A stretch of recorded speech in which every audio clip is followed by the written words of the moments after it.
नमस्कार. नमस्कार. सखी सह्याद्रीच्या आजच्या भागात सगळ्यांचं मनापासून स्वागत करते. मी डॉक्टर मृण्मयी भजक.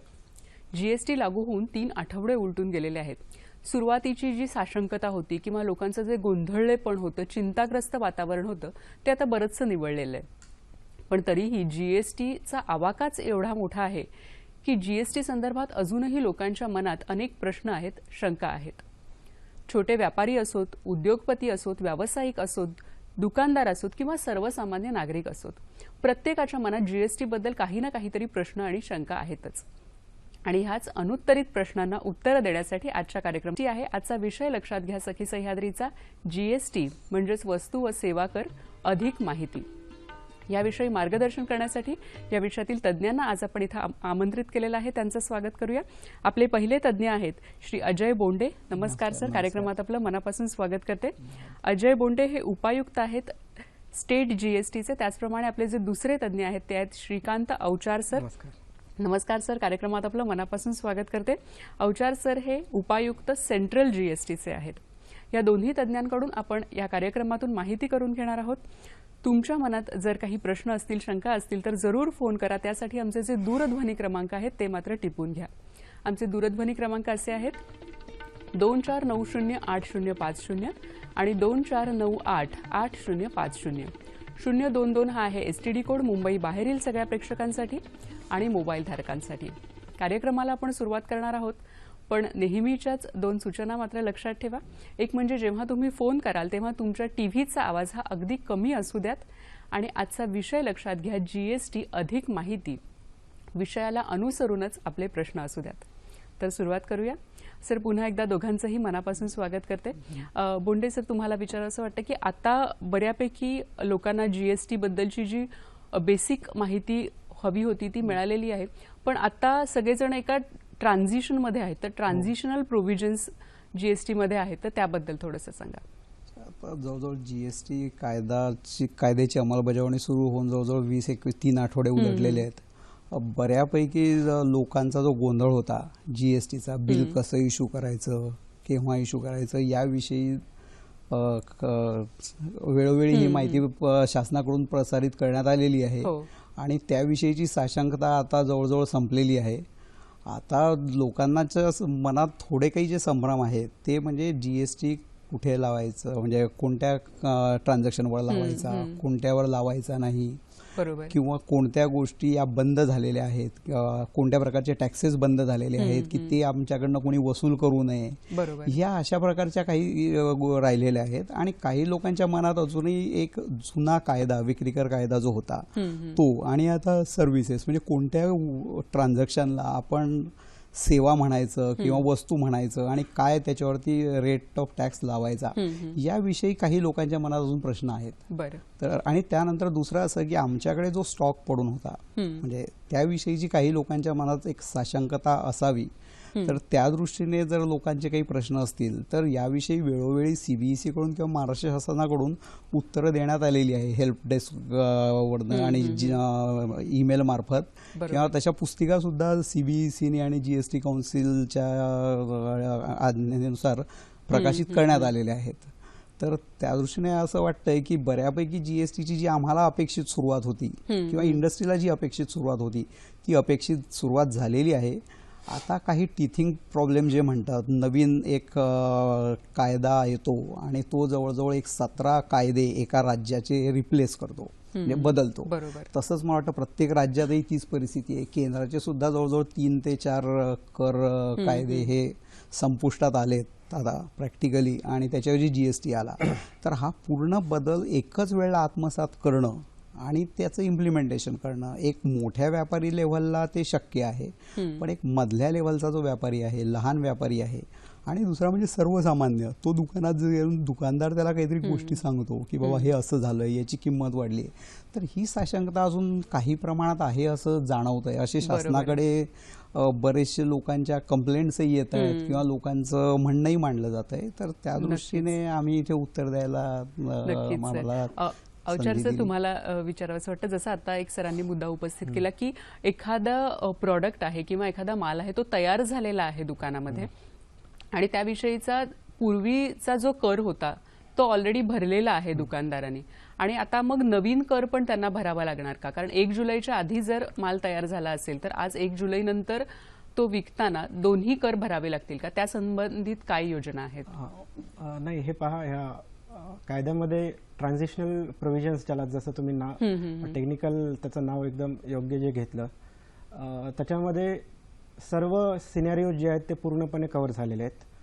तर त्याच्यामध्ये क्लिअर कट आहे, 30 जूनच्या आधी जर पूर्ण म्हणजे आधीच्या कर प्रणालीमध्ये जर कर भरलेला असेल तर तोच कर परत भरायची गरज नाही. 1 जुलै नंतर जर सपोज तुम्ही आधी कर भरलेला नसेल तरच तुम्हाला सबसिक्वेंटली 1 जुलै नंतर जर तुम्ही हे केलं, त्याच्यामध्ये विक्री केली, त्याला GST कायद्यामध्ये सप्लाय असं म्हणलं जातं, तरच GST भरावं लागेल. त्यामुळे डबल कर असण्याची कोणतीही याच्यामध्ये हे नाही आहे, चान्स नाही आहे. बरं, म्हणजे मग त्यांना GST लागू होणार नाही का? कशी नक्की असते नाही, ती जर प्रणाली? 1 जुलै नंतर जर तुम्ही सप्लाय केला तर त्याच्यामध्ये GST लागेल. आणि जर तुम्ही जो सामान नंतर सप्लाय करता त्याच्यावर आधी कर भरलेला असेल तर त्याचं इनपुट टॅक्स क्रेडिट तुम्हाला मिळेल.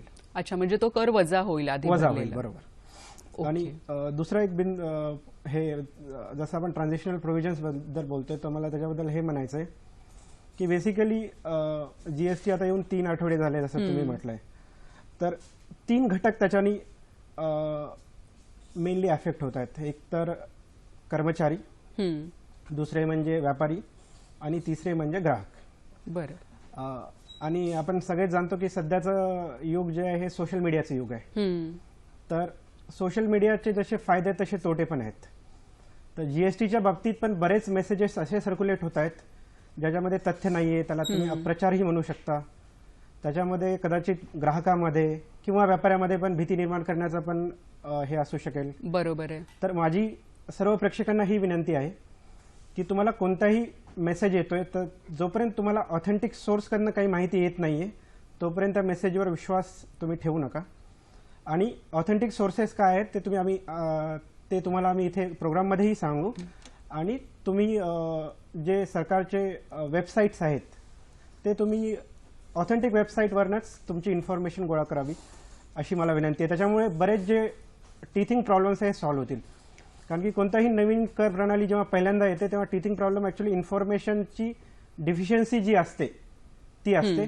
तर ती योग्य प्रकारे तुम्हाला हे करण्यासाठी तुम्ही ऑथेंटिक सोर्सवरच विश्वास ठेवा अशी मला सर्वांना विनंती आहे. नक्कीच सर. आणि सरांनी आता जसं सांगितलं की वेबसाईट्स आहेत, त्या वेबसाईट्स आपण कार्यक्रमातून नंतर दाखवणारच आहोत.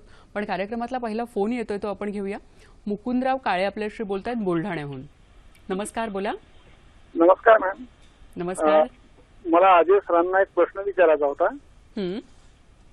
मी एक शेतकरी आहे आणि मी आज स्प्रिंकलरचा सेट विकत घेण्यासाठी दुकानमध्ये गेलो होतो. बर.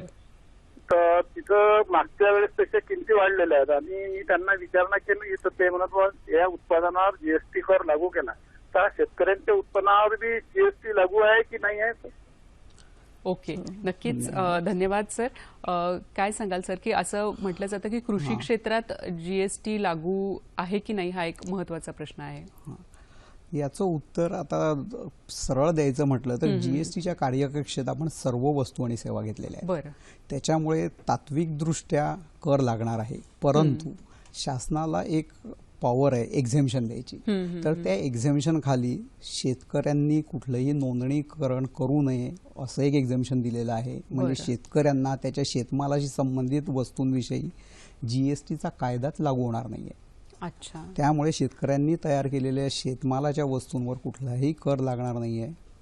दुसरी गोष्ट, शेतकऱ्यांना जी खतं दिली जातात त्याच्यावरती शासनाने GST आता 5% ठेवलेला आहे. पूर्वीपेक्षा कमी झालेला आहे. ओके. आणि तो 5 म्हणजे 2.5% केंद्र शासनाचा आहे आणि 2.5% राज्याचा आहे. त्याच्यामुळे तशाही किमती कमी झालेल्या आहेत. खतांच्या वाढलेल्या तर नक्कीच नाहीत. आणि दुसरा जो प्रश्न होता की शेतीवर GST दुसरा, तर शेतीशी संबंधित जवळजवळ सर्व सेवा शासनाने दिलेल्या किंवा प्रायव्हेट लोकांनी दिलेल्या, त्यानंतर धान्याच्या वाहतुकीच्या सेवा, स्टोरेजच्या सेवा, या सर्व माफ करातून वगळण्यात आलेल्या, पूर्ण माफी देण्यात आलेली आहे.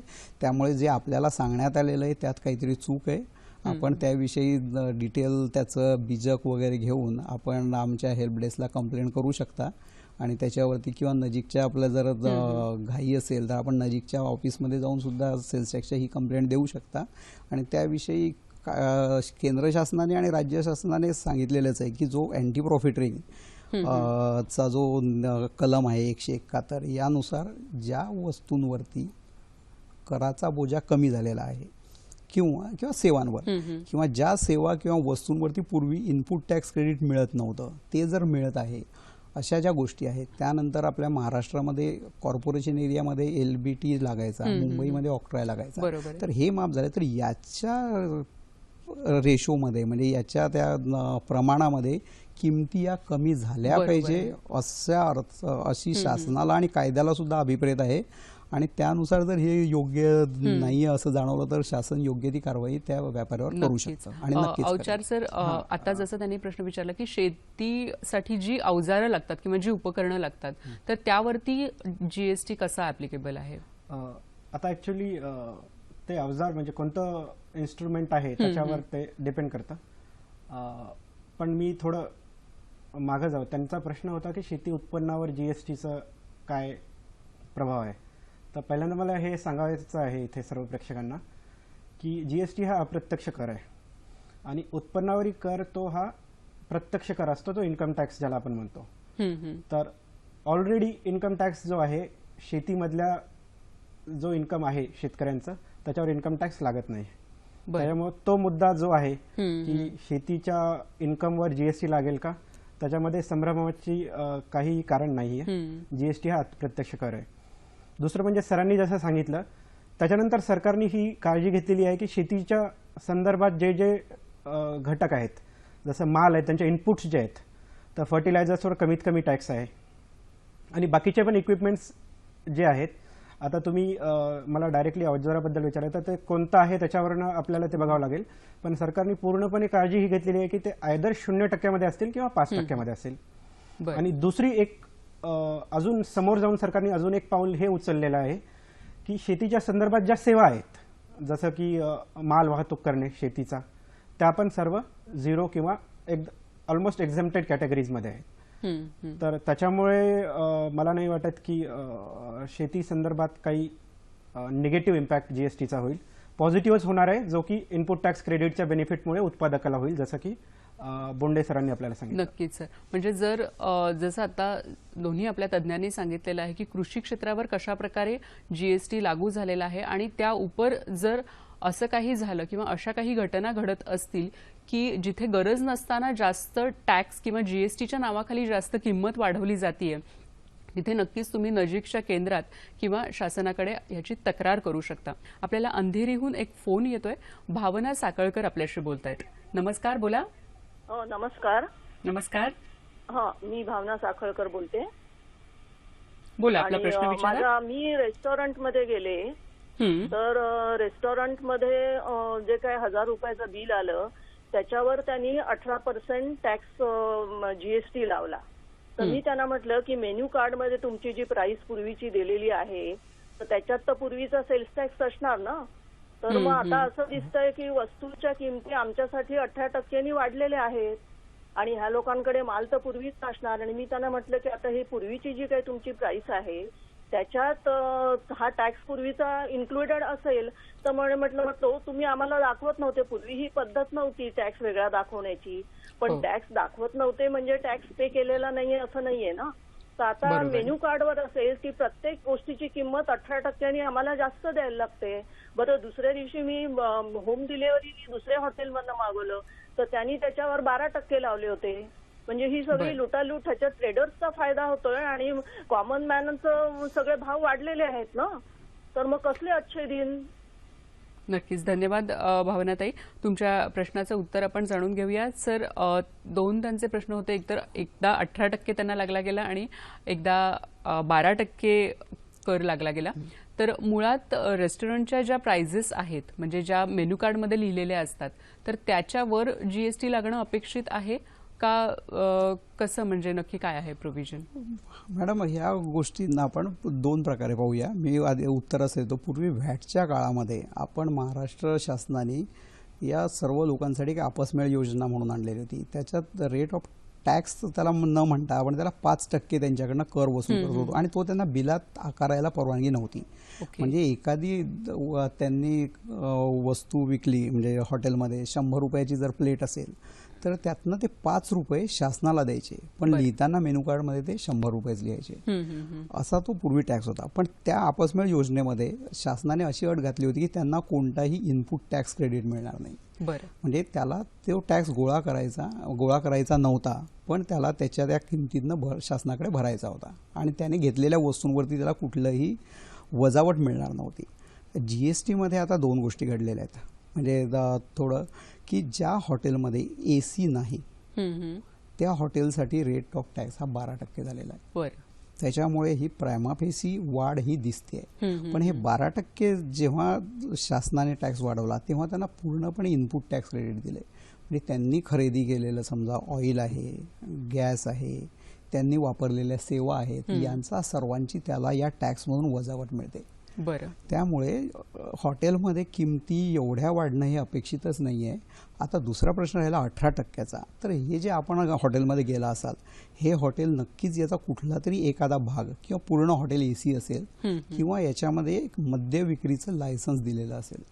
तर या लोकांवरचा रेट ऑफ टॅक्स हा 18% झालेला आहे, हे बरोबर आहे.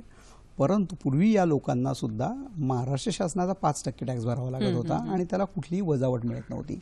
त्याच वेळेला त्यांना सर्व्हिस टॅक्सही भरावा लागत होता जवळजवळ 40% अमाऊंटवरती. म्हणजे तो सुद्धा 5 ते 6% यायचा.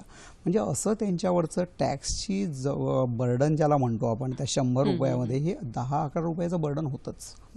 तर ते आता 18पर्यंत वाढलंय. आता हे समोरच्या साईडला वाढलेलं दिसतंय, पण यांना पूर्वी यांची वजावट मिळायची नाही. यांनी वापरलेल्या सेवांची, वस्तूंची ती मिळणार आहे. त्यामुळे हॉटेलमध्ये ज्या किमती, जे मेनू कार्डच्या किमतीवर टॅक्स लावतायत, तर याबद्दल महाराष्ट्र शासनाने म्हणजे आमच्या राज्यकर विभागाने एक ॲडव्हायझरी दिलेली आहे आणि त्यात त्यांना सांगितलेलं आहे की पूर्वी जे तुम्हाला कर लागायचे, म्हणजे आता ज्या हॉटेलला फक्त व्हॅट लागायचा, त्यांनी त्यांच्या मेनू कार्डमध्ये जी किंमत होती 100, त्यातनं ते 5 रुपये कमी केले पाहिजे.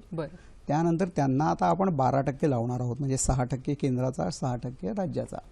तर तो त्याच्यावरती ते त्या 95 रुपयावर त्यांनी आकारावा आणि पण त्या 95 रुपयामधून त्यांना आता जो ITC मिळणार आहे तो सुद्धा कमी करावा. म्हणजे जर समजा त्याला ITC 5 रुपये मिळत असेल तर याच्या वस्तू ज्याने जे खाद्यपदार्थ किंवा पेय विकलंय तर त्याची किंमत त्याने 100च्या ऐवजी 90 करायला हवी आणि त्याच्यावर 12 किंवा 18 लावायला हवा. बरोबर. म्हणजे जे मेनू कार्ड मधले जे रेट्स आहेत ते मुळात कमी व्हायला पाहिजेत आणि मग त्याच्यानंतर 18%. म्हणजे ग्राहकाला किंवा जे ग्राहक आहेत त्यांना त्याचा फटका बसणार नाही. तर हा जर फायदा मिळत नसेल तर आपण, मी जसं पूर्वी सांगितलं तसं, आपण आपलं ते बिल पेड करून घेतलेलंच असेल तर ते देऊन आपण आपली कंप्लेंट आमच्या त्या हेल्प डेस्कला किंवा आमचं जे Gmail वरती ते आहे त्यावरती आपण ते कळवावं. आम्ही त्यात नक्कीच लक्ष घालू. नक्कीच सर. अवचार सर, तुमच्याकडे येते की शासनाचे आता काय प्रयत्न चालू आहेत की हा जो संपूर्ण कायदा आहे तो लोकांपर्यंत पोहोचणं खूप गरजेचं आहे. की जसं आता आपल्याला फोन आला होता, तर रेस्टॉरंटमध्ये किंवा साध्या दुकानांमध्ये आपण, हे आपले रोजचे व्यवहार आहेत आणि तिथे नक्की काय करायचं हे लोकांना माहिती नसतं. तर अधिक माहितीसाठी मला वाटतं एक मास्टर कोर्स ठेवला होता, तर त्याबद्दल थोडंसं सांगा. एकतर ह्याच विषयासंदर्भात आमचे जे राजस्व सचिव आहेत, म्हणजे भारत सरकारचे रेव्हेन्यू सेक्रेटरी, त्यांनी बऱ्याच वेळेस आणि रिसेंटली 2 दिवसापूर्वीच एक अपील केलेली आहे सर्व रेस्टॉरंटचे जे व्यापारी आहेत त्यांना, की जसं आता बोंडे सरांनी एक्सप्लेन केलं की मेनूमध्ये कसा चेंज व्हायला पाहिजे. तर आमच्या रेव्हेन्यू सेक्रेटरीनी ही अपील सर्वांना केलेली आहे की इनपुट टॅक्स क्रेडिटचा जो फायदा व्यापाऱ्यांना भेटणार आहे तो त्यांनी लवकरात लवकर ग्राहकांपर्यंत पोहोचावा. सध्या तरी पूर्ण सरकारचा प्रयत्न हा आहे की आम्ही व्यापाऱ्यांना कन्व्हिन्स करून हे इन्श्युअर करणार की हे ग्राहकापर्यंत पोहोचायला पाहिजे. तर ह्या विषयाने त्या मॅडमला, मला ज्यांचा प्रश्न आला होता त्यांना हेच सांगा विचारायचं की बऱ्याच हॉटेलनी आता मेनू कार्ड रिवाईज पण केलेले आहेत डाऊनवर्ड. जर यांनी केले नसतील तर तुम्ही जसं सरांनी सांगितलं तसं त्याला तुम्ही आमच्या इन्फॉर्मेशनमध्ये आणू शकता. दुसरं म्हणजे सरकारचे प्रयत्न, जो तुम्ही प्रश्न विचारला त्याच्यामध्ये आमचं केंद्र सरकारचं जे डिपार्टमेंट, आम्ही जे GST लागू जे करतोय, म्हणजे central board of excise and customs, आमचे सिनियर ऑफिसर्स आणि रेव्हेन्यू सेक्रेटरी यांच्या टीमनी मागच्या 2 आठवड्यापासून एक सिरीज ऑफ क्लासेस DD नॅशनलवर लाईव्ह झाले होते. त्याला GST की मास्टर क्लास असं म्हणलं होतं. तर त्याच्यामध्ये GST आल्यानंतर जे मूळचे 3 मुद्दे जे आहेत, पहिला म्हणजे रजिस्ट्रेशन आणि मायग्रेशन, दुसरं म्हणजे ट्रान्झिशनल प्रोव्हिजन्स आणि इनव्हॉइस मेकिंग, आणि तिसरं एक जी स्पेशल स्कीम आहे छोट्या व्यापाऱ्यांसाठी, कंपोजिशन आणि मग सर्वात संभ्रम जास्त व्यापारीमध्ये जो असतो रेकॉर्ड किपिंग. ह्या 3 विषयावर हिंदी आणि इंग्लिशमध्ये त्यांनी मास्टर क्लास असं 1-1 तासाचं सेशन, प्रेझेंटेशन आणि क्वेश्चन आन्सर्स सेशन घेतलेले आहेत. माझी प्रेक्षकांना ही विनंती आहे की हिंदी आणि इंग्रजी दोन्हीमध्ये यूट्यूबवर पण अवेलेबल आहेत, प्रेस इन्फॉर्मेशन ब्युरोच्या वेबसाईटवर पण अवेलेबल आहेत, आणि तुम्ही नॉर्मल गुगल केलं तरीही तुम्हाला भेटून जाईल. नक्कीच सर. म्हणजे हे जे क्लासेस आहेत, ज्याला मास्टर क्लासेस म्हटलेलं आहे, की जिथून तुम्हाला जी अधिकृत माहिती आहे ती सगळी मिळू शकते आणि ते तुम्ही यूट्यूबवर बघू शकता किंवा वेबसाईटवर देखील बघू शकता. आपल्याला एक फोन आलेला आहे. चित्रलेखा मक्तेदार आपल्याशी बोलतायत, निजामाबाद, तेलंगणाहून. नमस्कार, बोला. नमस्कार. मला अवतार सर, बोंडे सर आणि भजक मॅडम तिघांना माझा नमस्कार. नमस्कार. मला विचारायचं होतं की आपण म्हणजे डायमंड्स वगैरे घेऊ, डायमंड, हिरे, सोनं आणि चांदी, त्याच्यावर वेगवेगळे टॅक्सेस काय आहेत आणि शेतीमालावर पण काय वेगवेगळे टॅक्सेस आहेत, त्याची जरा सविस्तर माहिती दिली तर बरं होईल. ओके, धन्यवाद ताई. जसं आपण मगाशी बघितलं की शेतीमालाबद्दल मला वाटतं मगाशी आपलं डिटेलमध्ये झालेलं आहे डिस्कशन, पण डायमंड्स आणि चांदी ह्याच्यावरती काय आहे, किंवा त्या अनुषंगाने सोन्यावर पण आम्हाला सांगा, काय सांगाल बोंडे सर? हे बघा, सोने, चांदी आणि हे जे प्रिशियस मेटल म्हणतो आणि डायमंड, या सर्वांवरती शासनाने सध्या जो GST मध्ये कर आकारणी ठरवलेली ती 3% आहे. 3% म्हणजे 1.5% केंद्राचा, 1.5% राज्याचा. तर पूर्वी ही टॅक्सची पूर्ण जवळजवळ 2 ते 2.25% लायबिलिटी होती, ती थोडी वाढवण्यात आलेली आहे. तर आता कुठल्याही दुकानात गेल्यानंतर, आता ह्या विशेष करून सोने चांदीच्या इथे हा फार मोठा प्रश्न आलेला आहे की बरेच लोक जुने दागिने देतात आणि नवीन दागिने घेतात. तर एक रिव्हर्स चार्ज मेकॅनिझम म्हणून काही ठिकाणी आपण हा प्रश्न विचारलेला नाही, पण उत्तर देऊ इच्छितो मी की याबद्दल शासनाने क्लॅरिफिकेशन दिलंय आणि ते लोकांपर्यंत पोहोचायलाच हवं. तर काही ठिकाणी असं होतंय की आम्ही रिव्हर्स चार्ज, म्हणजे तुमच्याऐवजी टॅक्स भरायची आमची जबाबदारी आहे, तर आम्ही तुमचे जुने दागिने घेतोय, त्याची किंमत समजा 1,000 रुपये होते, तर त्यातनं आम्ही 3% कापून घेऊ आणि तुम्हाला कमी पैसे देऊ तेवढ्या टॅक्सच्या अमाऊंटचे. तर त्याविषयी केंद्र शासनाने आणि राज्य शासनाने क्लॅरिफिकेशन दिलंय की सामान्य माणूस जेव्हा त्याची वापरातली वस्तू व्यापाऱ्याला परत करतो किंवा विकतो, आता जे काय असेल ते, तर त्याच्यावरती रिव्हर्स चार्ज लागणार नाहीये. बरं. त्यामुळे आपण त्याच्याबद्दल काहीही काळजी करायची नाहीये. 3% टॅक्स आहे. आपण जर नवीन दागिना विकत घेतला तर त्याच्या किमतीवरती तो 3% टॅक्स लावून आपल्याला बिल देईल. ते आपण घेताना फक्त एक बघायचं की विक्रेत्याकडे GSTचा नंबर आहे किंवा नाही, एवढी काळजी घ्यायची, बस एवढं पुरेसं आहे. आणि शेतीमालाबद्दल जे आपण म्हणाला, तर शेतीमालाविषयी आधीच्या प्रश्नाला उत्तर देताना सांगितलं की जवळजवळ शेतमाल हा पूर्णपणे GST मध्ये माफ करण्यात आलेला आहे. त्यामुळे शेतमालाबद्दल काहीही काळजी करू नये. नक्कीच सर. म्हणजे मला वाटतं की चित्रलेखाताई, तुमच्या प्रश्नाचं उत्तर तुम्हाला मिळालं असेल. आणखीही प्रश्न तुमच्या मनात असतील दर्शक हो, तर जरूर आम्हाला कार्यक्रमातून संपर्क करत राहा. आपल्याला एक फोन येतोय, तो आधी घेऊया. शिवानंद वसेदार आपल्याशी बोलतायत, निपाणी, कर्नाटकहून. नमस्कार, बोला. नमस्कार मॅडम, शिवानंद वसेदार बोलतात मॅडम. बोला. माझा प्रश्न असा आहे मॅडम, मी शेतकरी आहे आणि एक वाहन चालक आहे. मला सध्या GST सगळीकडे लागू झालेल्यामुळे शेतीला लागणारे जे अवजारे असो किंवा फर्टिलायझर, औषधे, युरिया लागवडती असतात, त्याला सुद्धा म्हणजे GST लागू होत आहे.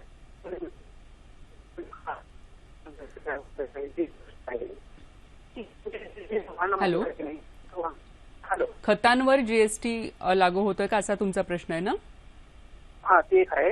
आणि ते वाहनासाठी लागणारे टायर, स्पेअर पार्ट वगैरे, ऑइल वगैरे असतं, त्याला सुद्धा GST लागू होणार आहे का? म्हणजे त्यामुळे म्हणजे दर वाढणार आहे का, असं मला शंका निर्माण झाली आहे बघा मॅडम. बर, धन्यवाद. आपल्या प्रश्नाला आपले तज्ज्ञ उत्तर देतील. अवचार सर, काय सांगाल की त्यांनी 2 प्रश्न विचारलेत.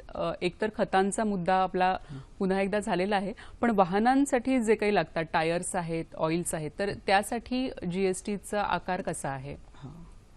पहिला त्यांचा प्रश्न हा होता की खतासाठी. तर खतामध्ये सुरुवातीला जेव्हा रेट्सचे शेड्यूल सरकारने डिक्लेअर केले तेव्हा फर्टिलायझर्स 12% होते, पण केंद्र सरकारला हे कळालं की कदाचित हा दर जास्त आहे आणि पेरणी सुरू होणार होती, शेतीवर बोजा हां, शेतकऱ्यांवर कदाचित त्याचा परिणाम जसा पाहिजे तसा झाला नसता. त्याच्यामुळे GST काउन्सिलने तातडीने निर्णय घेऊन तो 12%चा 5% केला आहे. बरं. तर उत्तर हे आहे की फर्टिलायझर्सवर 5% कर आहे आणि हा कर जो आहे तो आधीचे जे कर होते त्याच्यापेक्षा कमी आहे. त्यामुळे फर्टिलायझर्सच्या किमतीमध्ये 5%पर्यंत कमी व्हायला पाहिजेत ह्या दरामुळे. एक तर हे. दुसरं म्हणजे त्यांनी त्यांच्या वाहनातले म्हणजे जे ट्रान्सपोर्टसाठी ज्या गोष्टी लागतात त्याच्यावरचे कर विचारलेत. त्याच्यामध्ये त्यांनी एक प्रश्न विचारला की ऑइल. तर त्यांना मला हे सांगायचं आहे की ते ऑइल जरी पेट्रोलियम प्रोडक्ट असलं तरी ते GSTमध्ये आलेलं आहे आणि सुरुवातीचं जे होतं ते 5 किंवा 12 त्याच्यामध्येच असेल. जर कोणत्याही त्यांच्या प्रोडक्टबद्दल त्यांना एक्झॅक्टली दर काय आहे हे जर शोधायचं असेल तर माझी त्यांना विनंती आहे की आमच्या डिपार्टमेंटनी एक ॲप्लिकेशन तयार केलं आहे आणि ते इंटरनेटवर पण अवेलेबल आहे. त्याला रेट फाइंडर म्हणतो. त्याच्यामध्ये तुम्ही तुमचा जो कोणता पण माल आहे किंवा सेवा आहे त्याचं डिस्क्रिप्शन जर टाकेल तर तुम्हाला त्याचा दर मिळेल. तर माझ्या अंदाजाप्रमाणे तो 12%मध्ये असेल आणि त्याचप्रमाणे तुम्ही टायर्स आणि बाकीचे जे इनपुट्स आहेत त्याचे पण दर शोधू शकता. नक्की सर. सर आणखी एक टोल फ्री हेल्पलाईन पण आहे, तर त्याबद्दल सांगा काय आहे ती हेल्पलाईन. आता ॲक्च्युली सरकारने हा विचार केलेला आहे की हे जेव्हा GST येईल तेव्हा 2 प्रकारचे प्रॉब्लेम येऊ शकतात. एक तर म्हणजे लीगल आणि ॲडमिनिस्ट्रेटिव्ह, म्हणजे कायद्यामध्ये किंवा प्रशासनामध्ये काय इश्यूज येत आहेत, मला रजिस्ट्रेशन घ्यायचे की नाही, मी घेतले तर कसे घेणार. तर त्या संदर्भात प्रश्नासाठी एक जी आमची केंद्र सरकारची हेल्पलाईन आहे ती आहे 1800-1200-232. ही तुम्ही स्क्रीनवर बघू शकता. आणि टेक्निकल इश्यूज ज्याच्यामध्ये आता नवीन रजिस्ट्रेशन पण GSTमध्ये सुरू झालेले आहेत किंवा जुने जे करदाते आहेत जे वॅट आणि सेंट्रल एक्साईज किंवा सर्व्हिस टॅक्समध्ये होते आणि ते आता GSTमध्ये मायग्रेट होत आहेत, त्यांच्यासाठी टेक्निकल प्रॉब्लेम जे येत आहेत त्यांच्यासाठी पण एक स्पेशल हे हेल्पलाईन आम्ही सुरू केलेली आहे. ती आहे 02-124-4688-999. तर माझी प्रेक्षकांना ही विनंती आहे की जर टेक्निकल इश्यूज आहेत तर दुसऱ्या हेल्पलाईनवर आणि नॉर्मल कायद्याच्या रिलेटेड काही तुम्हाला प्रश्न असतील तर तुम्ही पहिल्या हेल्पलाईनवर फोन करून विचारू शकता. आणि सर ईमेल ॲड्रेस आणि वेबसाईट पण आहेत.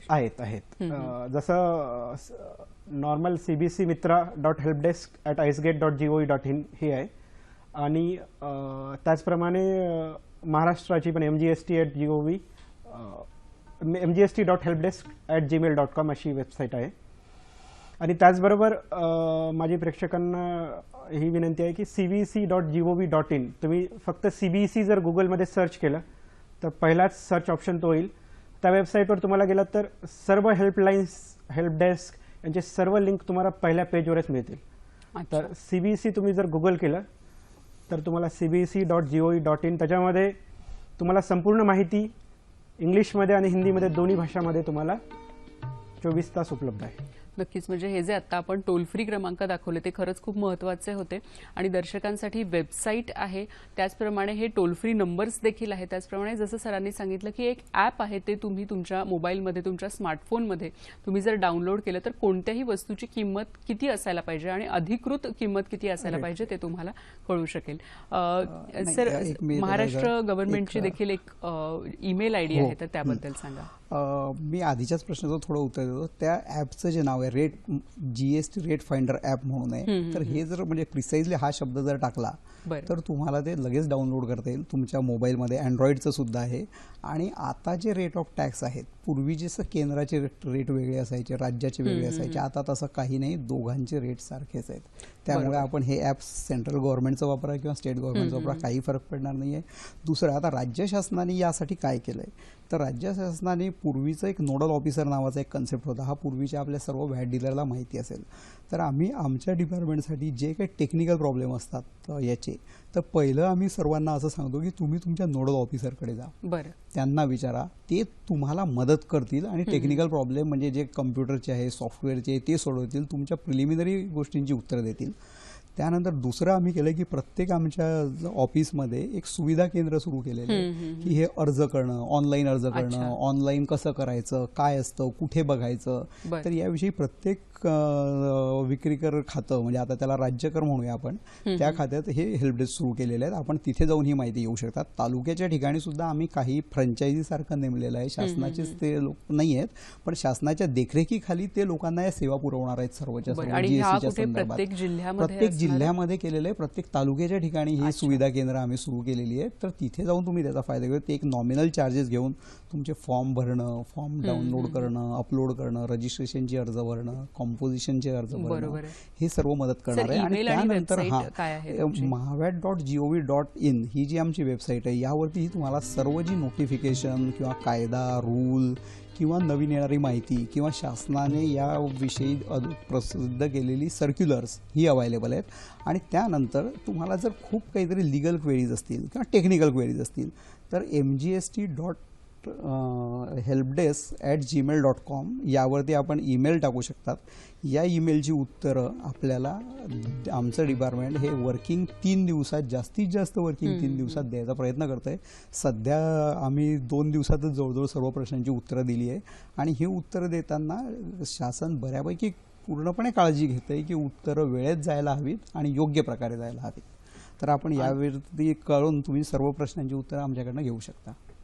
नक्कीच. म्हणजे खरं तर आता जी माहिती दिली दोन्ही आपल्या तज्ज्ञांनी की एकतर वेबसाईट, टोल फ्री नंबर आणि ईमेल आयडी आणि ॲप हे सगळं आपल्या सगळ्यांना खरोखरच खूप उपयोगी असं पडणार आहे आणि त्याचा सगळ्या दर्शकांनी जरूर फायदा करून घ्यावा. आपल्याला एक फोन येतोय, तो घेऊया आपण. निरंजन घुले आपल्याशी बोलतायत पालघरहून. नमस्कार, बोला. हा मॅडम, मला एक अडचण होती, म्हणजे की म्हणजे एक प्रश्न विचारायचा होता की पालघरमध्ये म्हणजे पेट्रोलचे जे दर आहेत ते म्हणजे प्रत्येक स्टेट वाईज वेगवेगळं आहे. आणि एक दुसरा म्हणजे प्रश्न होता की तो वेगळा का, आणि दुसरा एक प्रश्न म्हणजे आता जे आपल्या रस्त्यावरती जे म्हणजे आता मुंबई साईडला वगैरे मोठमोठ्या ज्या हातगाड्या असतात तर त्यांच्यावरून जीएसटी कसा, म्हणजे सरकार कसं जीएसटी वसूल करतं? बरं, धन्यवाद. आपल्या दोन्ही प्रश्नांना आपले तज्ज्ञ उत्तर देतील. अवचार सर, काय सांगाल की प्रत्येक राज्याप्रमाणे पेट्रोलचे दर बदलताना दिसत आहेत, तर हे का असे वेगवेगळे? हे पहा, एक गोष्ट आपल्याला लक्षात घेतली पाहिजे की जीएसटीमध्ये आतापर्यंतचे जे एक्झिस्टिंग अप्रत्यक्ष कर आहेत जितके पॉसिबल होतील तितके त्याच्यामध्ये सबझ्यूम केलेले आहेत. पण अजूनही काही गोष्टी ज्या आहेत ज्या जीएसटीच्या बाहेर आहेत. तर मला प्रेक्षकांना हे सांगावेसे वाटते की 5 प्रोडक्ट स्पेसिफिकली, ज्याच्यामध्ये पेट्रोल, डिझेल, नॅचरल गॅस, एक विमानाचं इंधन आणि क्रूड ऑइल, हे 5 जे प्रोडक्ट्स आहेत हे जीएसटीच्या बाहेर आहेत. म्हणजे याचाच अर्थ काय होतो की हे जीएसटीच्या बाहेर आहेत, म्हणजे याच्यावर वॅट आणि सेंट्रल एक्साईज हे चालू राहणार आहेत. आणि वॅट हा प्रत्येक राज्यामध्ये वेगवेगळा असतो. त्याच्यामुळं जीएसटीच्या आधी जो सिनॅरिओ होता, म्हणजे की प्रत्येक राज्यामध्ये वेगवेगळे दर असायचे, ते आत्ता पण राहणार. आता याचं कारण तसं ॲक्च्युली पाहायला गेलं तर हे पण जीएसटीमध्ये यायला पाहिजे होतं. पण राज्यांना हा संभ्रम होता की त्यांचे पूर्णच रेव्हेन्यूचे सोर्सेस हे होतील. त्यामुळे सुरुवातीला त्यांनी म्हटले की ॲटलिस्ट काही काळासाठी हा जीएसटीच्या बाहेर ठेवू. त्यामुळे सध्या ते जीएसटीच्या आत आहे पण बाहेर आहे. म्हणजे जीएसटी काउन्सिल आता डिसाईड करू शकतं 1 किंवा 2 वर्षात की हे 5 प्रोडक्ट्स केव्हा जीएसटीमध्ये येणार. जेव्हा हे जीएसटीमध्ये येतील त्याच्यानंतर मला वाटतं की पूर्ण देशभरात पेट्रोलचे दर एकच होतील. म्हणजे आता पेट्रोल आणि डिझेलच्या दरामध्ये काहीही फरक पडलेला नाहीये जीएसटीमुळे? नाही, कारण की ते जीएसटीच्या बाहेर आहेत. नक्कीच. बोंडे सर, त्यांचा दुसरा प्रश्न होता की हातगाड्या ज्या असतात वेगवेगळ्या राज्यांमध्ये मोठमोठ्या असतात, तर त्यांच्यावर काही जीएसटी ऍप्लिकेबल आहे का? आता जीएसटीच्या संकल्पनेमध्ये पूर्वी टर्नओव्हरचं जे एक लिमिट होतं ते प्रत्येक राज्यानुसार वेगवेगळं होतं. आता जीएसटीमध्ये 20 लाख हे जर वार्षिक उलाढाल असेल तरच त्या व्यापाऱ्याने जीएसटीसाठी तो रजिस्ट्रेशन घ्यायला करपात्र होतो आणि त्याने टॅक्स भरायचा आहे. तर आता ज्या हातगाड्यांचा वार्षिक उलाढाल ही 20 लाखाच्या खाली आहे त्यांना जीएसटी लागू शकत नाही आणि लागणार नाही. 20 लाखाच्या वर आहेत त्याविषयी नक्कीच जर आपल्याला माहिती असेल तर आपण आम्हाला कंप्लेंट करा, आम्ही त्याच्यावरती योग्य ती कारवाई करू. अवचार सर, मध्यंतरी रेडिओवर अशी एक ॲडव्हर्टाईज आता देखील चालली आहे की रिअल इस्टेट म्हणजे बिल्डिंगचं जे कन्स्ट्रक्शन झालेलं आहे, घरांच्या ज्या किमती आहेत त्यावर जीएसटी ऍप्लिकेबल नाहीये किंवा जीएसटी लागणार नाही अशी जाहिरात आहे. तर मुळात रिअल इस्टेटवर जीएसटी ऍप्लिकेबल आहे का नाहीये? ओके, ठीक आहे. ॲक्च्युली जर तुम्ही फायनान्स मिनिस्टरचे तुम्ही इंटरव्ह्यूज वगैरे जर पाहिले असतील तर याच्यामध्ये त्यांनी क्लिअर कट बऱ्याच वेळेस सांगितलेलं आहे की जीएसटी काउन्सिलला आणि पूर्ण जे धोरण बनवणारे टॉप ऑफिशियल्स आहेत आणि पॉलिसी मेकर्स आहेत त्यांच्या विचारात आहे की लवकरात लवकर रिअल इस्टेट ही पूर्णपणे जीएसटीमध्ये आणायची आहे, पण सध्या ती नाही आहे. सध्या रिअल इस्टेटचा एकच भाग हा जीएसटीमध्ये आणलेला आहे, त्याला आपण कन्स्ट्रक्शन सर्व्हिस असं म्हणतो. कन्स्ट्रक्शन सर्व्हिस म्हणजे जे कॉम्प्लेक्स किंवा फ्लॅट्स वगैरे जे म्हणतो ज्याच्यामध्ये ते कन्स्ट्रक्ट होण्याच्या आधी जेव्हा ग्राहक बुक करतो त्याचा अर्थ असा असतो की बिल्डर तुम्हाला बांधून देण्याची सर्व्हिस प्रोव्हाइड करतोय. तर ही कन्स्ट्रक्शन सर्व्हिस जीएसटीमध्ये आहे आणि 12% दरावर आहे. पण जर घर पूर्णपणे बांधलेलं असेल आणि कायद्यामध्ये जी ऑथॉरिटी त्याला सर्टिफिकेट देते की हे कॉम्प्लेक्स कंप्लीट झालंय किंवा हा फ्लॅट कंप्लीट झालाय त्याला आपण ऑक्युपेशन सर्टिफिकेट किंवा कंप्लिशन सर्टिफिकेट असं म्हणतो, ते जर दिलेलं आहे आणि त्याच्यानंतर जर त्याची विक्री झाली तर त्याच्यावर जीएसटी नाहीये. ओके, म्हणजे ह्यात दोन वेगवेगळे भाग आहेत. बोंडे सर, मीडियामध्ये किंवा आपण वर्तमानपत्रात जाहिरात देतो तर त्याविषयी कशी आहे कर प्रणाली? आता जसं जीएसटीमध्ये जवळजवळ सर्व सेवा म्हणजे ज्यांच्यावरती रेट ऑफ टॅक्स हा डिक्लेअर केलेला आहे 5% किंवा 12% सोडला तर ज्याला रेसिड्युअल एंट्री म्हणतो आपण, ती 18% झालेली आहे. पूर्वी 15 होती, ती 18 झाली आहे. त्यामुळे एक प्रत्यक्षदर्शनी असं वाटतं की या सर्वांवरचा कराचा भार फार वाढलेला आहे. तर पहिलं म्हणजे ॲडव्हर्टाइजमेंट जी आहे प्रिंट मीडियामध्ये, न्यूजपेपरमध्ये जी दिली जाते, न्यूजपेपरची एक सामाजिक आणि राजकीय एक जबाबदारी आहे. त्याचा विचार करून शासनाने त्यांच्या न्यूजपेपरवरती टॅक्स नाही आहे ही पहिली गोष्ट. म्हणजे न्यूजपेपरवरती जीएसटी लागत नाही. न्यूजपेपरमध्ये दिलेल्या ॲडव्हर्टाइजमेंटवरती 5% दराने जीएसटी लागणार, अडीच दोघांचा. पण TV, रेडिओ किंवा इंटरनेट याच्यावरती ज्या ॲडव्हर्टाइजमेंट दिल्या जातात त्याची जी सर्व्हिस आहे ती ॲडव्हर्टायझिंग सर्व्हिस याच्यावरचा जीएसटीचा दर हा 18% आहे. परंतु पूर्वी 15% जेव्हा कराचा दर होता तेव्हा या संस्था ज्या ही स्पेस विकतात वगैरे यांना जी वस्तू लागायच्या की ज्या वस्तूंवरती आपण व्हॅट त्यांना सप्लाय करणाऱ्या व्यापाऱ्याने व्हॅट आकारलेला असायचा, तसंच मॅन्युफॅक्चर झालेलं असेल तर एक्साईज आकारला गेलेला असायचा, ऑक्ट्राय किंवा LBT लागलेला असायचा. तर हे करांचं त्यांना कसलाही परतावा मिळत नव्हता, वजावट मिळत नव्हती. आता जीएसटीच्या काळामध्ये जरी आउटपुट साईडला 3% वाढलं तरी इनपुट साईडला म्हणजे आता एखादा मीडिया हाऊस आहे, ही प्रचंड मोठी कॅमेरा आणि बाकीची सामुग्री वापरते किंवा त्यांचं फार मोठे एस्टॅब्लिश स्टुडिओज असतात, सेट असतात. तर याच्यावरती त्यांना पूर्णपणे जो कर दिलेला आहे वस्तूंवरचा आणि सेवांवरचा याचा त्याला परतावा मिळेल. त्यामुळे नेट टॅक्सची वाढ आहे ही कमीच आहे आणि 18% आहे.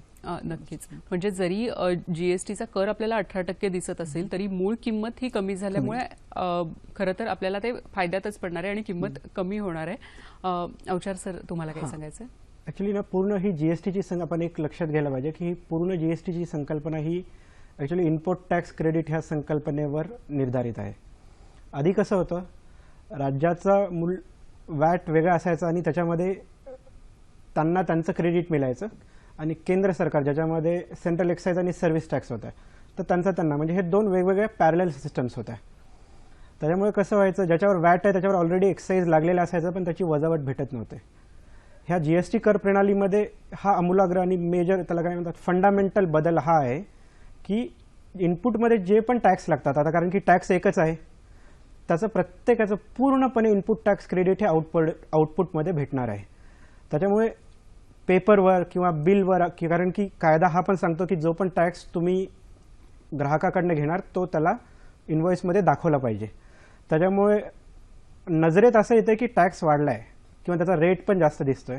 पण जेव्हा इनपुट टॅक्स क्रेडिटची संकल्पना तुम्ही समजाल आणि जेव्हा आता 1-2 महिन्यानंतर रिटर्न्स जेव्हा फाईल होऊन त्याचं फायनलायझेशन होईल आणि व्यापाऱ्यांना ॲक्च्युली ते इनपुट टॅक्स क्रेडिट भेटेल तेव्हा आपोआप ती जी मूळ किंमत जी आहे ज्याच्यावर आपण टॅक्स लावतो ती कमी होणार. रेस्टॉरंटमध्ये जसं मी आता सांगितलं की ऑलरेडी काही रेस्टॉरंट्सनी त्यांचे मेनू डाऊनवर्ड्स रिवाईज केलेत आणि आम्ही त्यांना रिक्वेस्ट पण करतोय बाकीच्यांना की त्यांनी करावी. हे जवळपास प्रत्येक क्षेत्रामध्ये होणार आहे. अशी म्हणजे ही संकल्पनाच अशी आहे की हे व्हावं, त्याच्यासाठीच जीएसटी आणलेला आहे. नक्कीच सर. आपल्याला एक फोन येतोय. मंजुळा शेणॉय आपल्याशी बोलतात डोंबिवलीहून. नमस्कार, बोला. नमस्कार. माझ्या खरं 2-3 छोट्या शंका आहेत. एक म्हणजे हल्ली ना मेडिकल स्टोअरवाले बिल द्यायला म्हणजे लगेच ते देत नाहीत, मागितल्याशिवाय तर अजिबातच देत नाहीत. आणि दुसरं असं शॉपमध्ये पण ना कच्चं बिल देतात किंवा सांगतात की मी आहे ना कशाला घाबरता म्हणतात आणि बिल द्यायचं टाळतात. हे कितपत उचित आहे? आणि खरं म्हणजे कन्फ्युजनचं थोडं हे पण आहे की 6% राज्याला 6% तुमचं तुम्ही ठरवलेलं आहे की एवढं घ्यायचं, तर मग ते तुम्ही आपापसात बघा ना. त्याचं मेन्शन केल्यानंतर अजून कन्फ्युजन वाढतं, असं माझं आपलं म्हणणं आहे. ह्याच्याबद्दल जरा सांगा. धन्यवाद. नक्कीच, धन्यवाद. अवचार सर, काय सांगाल की त्यांनी 2-3 मुद्दे उपस्थित केलेत. एक म्हणजे मेडिकल बिल मागितल्याशिवाय देत नाहीत. खूप चांगला प्रश्न विचारलाय त्यांनी. एक तर कायद्यामध्ये आणि जे रूल्स आहेत त्याच्यामध्ये काय प्रावधान आहेत ते मी सांगतो त्यांना. कोणता पण जो व्यापारी आहे तो जर 200 रुपयाच्या वर कोणता माल विकत असेल तर कायद्याने त्याला बंधनकारक आहे त्याला की त्याला इनवॉइस द्यायचा आहे, कंपल्सरी आहे. जर तो देत नसेल तर तो कायद्यामध्ये ऑफेन्स आहे. तर माझी ग्राहकांना आणि प्रेक्षकांना ही विनंती आहे की तुम्हाला जर इनवॉइस पाहिजे असेल आणि तो तुमचा हक्क आहे तर तो तुम्ही अवश्य त्यांच्याकडनं घ्यायला पाहिजे. जर हे नसेल तो तरीही देत नसेल तर जसं आम्ही सुरुवातीला सांगितलं आणि बोंडे सरांनी पण 1-2 वेळेस आजच्या चर्चेत म्हटलंय, तर जे मीडियम आणि जे फोन नंबर्स वगैरे दिले तिथे तुम्ही कंप्लेंट करू शकता. दुसरं म्हणजे 200 रुपयाच्या खाली पण जर त्यांनी विक्री केली तरी पण जेव्हा ग्राहक मागतो तेव्हा त्याला ते बंधनकारक आहे. दुसरा एक विषय सांगायचा की ज्याचं जीएसटीचं रजिस्ट्रेशन झालेलं आहे तो त्याला इनवॉइस म्हणेल. आणि आता जसं ट्रान्झिशनमध्ये काय होतंय, माझा टर्नओव्हर झाला आणि मला रजिस्ट्रेशन घ्यायचं आहे, मी रजिस्ट्रेशन करतो, त्याला 10 दिवस लागू शकतात. पण त्यावेळेस कायद्याने ऑलरेडी तो जीएसटीमध्ये आलेला आहे कारण की त्यांनी अप्लाय केलेला आहे. तर सुरुवातीला तो बिल ऑफ सप्लाय देतो आणि जेव्हा त्याचं रजिस्ट्रेशन त्याच्याकडे पूर्ण येईल तो त्याला रिवाईज करून इनवॉइस देऊ शकतो. पण जनरल भाषेत सांगायचं गेलं तर प्रेक्षकांनी 200 रुपयाच्या वर जर खरेदी केलेली असेल तर व्यापाऱ्याला बंधनकारक आहे की त्यांनी द्यायला पाहिजे. आणि जर ग्राहक मागत असेल तर त्याच्या खाली पण त्याला देणं बंधनकारक आहे. आणि पक्क बिल देणं हे देखील आवश्यक आहे. जेव्हा मी बिल म्हणतो त्याचा अर्थ पक्का बिलच आहे. नक्कीच. बोंडे सर, 20 लाखाच्या कमी जर उत्पादन असेल एखाद्या व्यापाराचं तर त्याच्या बाबतीत जीएसटी लागू होतं का? आपलं कायद्याचं जे कलम आहे 22 त्यानुसार 20 लाखापर्यंत व्यापाऱ्याने नंबर घेणं हे बंधनकारक नाही आहे. त्यामुळे आता जर व्यापाऱ्याला स्वतःला वाटतं की त्याचे नंबर घेऊन त्याने इंडस्ट्रीला, कारण आता इंडस्ट्री बऱ्याच वेळेला अनोंदित व्यापाऱ्याकडनं खरेदी करत नाही. शासनाचे सुद्धा एक तत्व आहे की नोंदित व्यापाऱ्यांकडनंच खरेदी करायची. तर असं एक व्हॉलेंटरी रजिस्ट्रेशन घेण्याची सुद्धा सवलत दिलेली आहे. त्यासाठी कसलंही डिपॉझिट वगैरे द्यावं लागत नाही. नेहमीची रजिस्ट्रेशनची प्रोसिजर आहे, GSTN वरती अर्ज करा आणि नंबर घ्या. आता हे सोडून काही ठिकाणी आपण कंपल्सरी रजिस्ट्रेशन केलेलं आहे, जरी 20 लाख टर्नओव्हर नसेल तरी.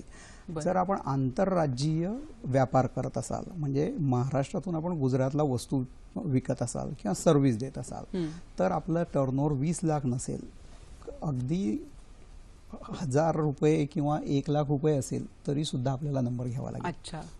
दुसरं, आपण जर इलेक्ट्रॉनिक कॉमर्स ऑपरेटरच्या साईटवरती मटेरियल सप्लाय करत असाल, म्हणजे फ्लिपकार्ट, ॲमेझॉन किंवा बऱ्याचशा वेबसाईट आहेत, त्यावर जर आपण व्यापार करत असाल तर आपला खरेदी नाही व्यापार करत असाल, विकत असाल तर आपला टर्नओव्हर 1-2 लाख 5 लाख असेल तरी आपल्याला घ्यावं लागेल.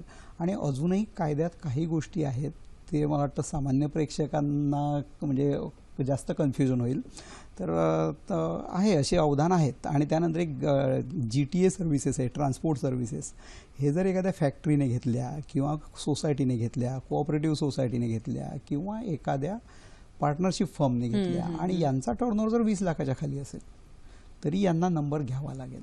असं एक प्रावधान केलेलं आहे रिव्हर्स चार्ज मेकॅनिझमच्या अंडर. बरोबर, पण म्हणजे जिथे ही सेवा घेणारी व्यक्ती इंडिव्हिज्युअल आहे, प्रोप्रायटर आहे, लहान प्रोप्रायटर आहे, तर त्याला हे प्रावधान ऍप्लिकेबल होणार नाहीये. ओके सर, आता 2 व्हीलर्स आणि 4 व्हीलर्सचे रेट्स कमी आलेले आहेत, तर त्याबद्दल काय सांगाल? ॲक्च्युली एक गोष्ट मला इथे सांगावीशी वाटते की जितके पण प्रोडक्ट्स आहेत त्याच्यामध्ये 2 व्हीलर पण आले, याच्यामध्ये रेट फिक्स करताना हे रेट एकतर मला हे सांगायचं आहे की हे GST काउन्सिलने पूर्ण आधीचे त्याच्यावरचे कर काय होते एखाद्या प्रोडक्टचे त्याचा अभ्यास केला आणि एक त्याला इंग्रजीमध्ये आपण इक्विव्हॅलन्स म्हणतो, इक्विव्हॅलन्सचं प्रिन्सिपल त्यांनी वापरलं कोणतीही वस्तू टॅक्सच्या ब्रॅकेटमध्ये फिट करताना. म्हणजे जर एखाद्या वस्तूवर आधीच्या कर प्रणालीत 25 ते 27% जर त्याच्यावर टॅक्स असेल तर मग त्याला जवळच्या ब्रॅकेटमध्ये टाकलं आहे. तर तसंच ऑटोमोबाईल्समध्ये पण त्यांनी टाकलेला आहे आणि त्याच्यामुळे थोडासा तो कमी झालेला आहे आणि त्याच्यामध्ये किमतीमध्ये थोडी म्हणजे खाली गेलेले आहेत किमती. नक्कीच सर. खरं तर GST बद्दल बोलण्यासाठी अनेक मुद्दे आहेत. आजचा आपला हा जो GST बद्दल अधिक माहिती हा जो कार्यक्रम आहे हा आपल्याला कसा वाटला हे जरूर आम्हाला कळवा. त्यासाठी फेसबुक आणि ईमेलच्या माध्यमातून तुम्ही आमच्याशी संपर्क साधू शकता. फेसबुक आणि ईमेलसाठी आमचे जे IDs आहेत ते असे आहेत www.facebook.com/sakhisayhadri.dd. ईमेलसाठी sakhisayhadri@gmail.com वर तुम्ही आम्हाला मेल करू शकता.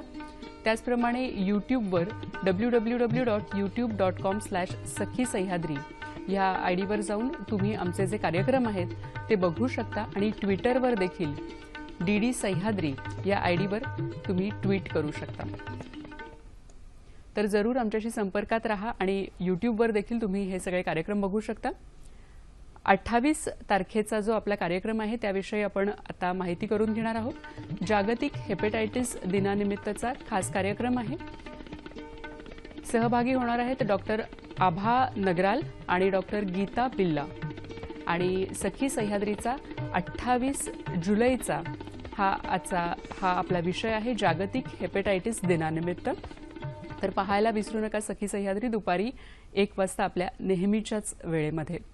आजचा हा कार्यक्रम तुम्हाला कसा वाटला ते जरूर कळवा आणि आपले जे तज्ज्ञ आलेले आहेत आज खूप छान माहिती सर दोघांनीही दिली.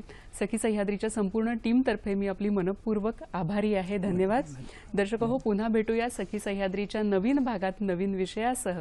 तोपर्यंत नमस्कार.